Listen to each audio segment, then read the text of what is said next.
I've distilled what I see into 3 different areas for high impact leadership.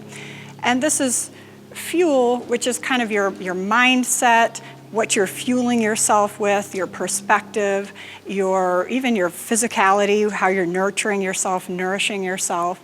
Really, really important. And then the clarity of vision. Where do you want to go? And you may not know entirely where you want to go, but what's that next step? Trying to be super clear on the vision.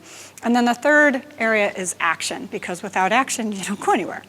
So what I've found is there's this nexus point right in the intersection between all 3 of these components, right in the middle, where if you get this all right and you get there, you can make these epic leaps.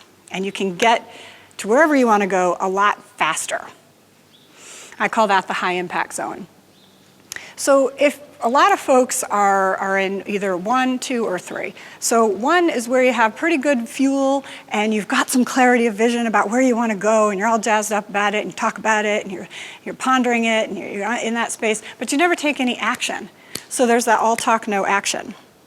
I've worked with lots of companies in strategic planning and things, and that a lot of times that's where that shows up, is the plan just ends up on the shelf and they just don't move forward with things. So that's one piece. The second one over here is fuel and action, and that's where you have fuel and you're taking a ton of action, but you don't really have clarity of vision.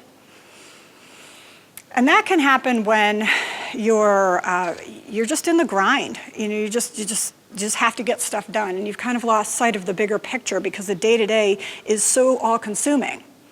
And what happens there is you start getting these scattered results and you start getting frustrated. And so I see a lot of this happening in companies that they're fast growing, they're moving towards something, and then they get in the spin of activity and they've somehow lost sight of the bigger picture, the longer goal.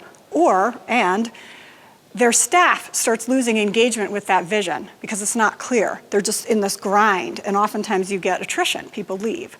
So really important part. And then the third part is where you have great grand vision and it's so amazing and you're taking a ton of action and you have probably for a long time, but you're not fueling yourself with the right kind of nutrients and thoughts and mindset and vacation or whatever it is, so you start to burn out. And so I have a lot of clients, some clients who are in that space. They're already hugely successful, doing really well. This piece is really suffering. So we really need to make sure that all 3 of these are nurtured. And we're going to explore this today. We're going to focus mostly on this fuel part, and this is the energy. And Lemon Squeezy is going to help us look at what it looks like energetically to move through a space, all right, and how you can make these shifts.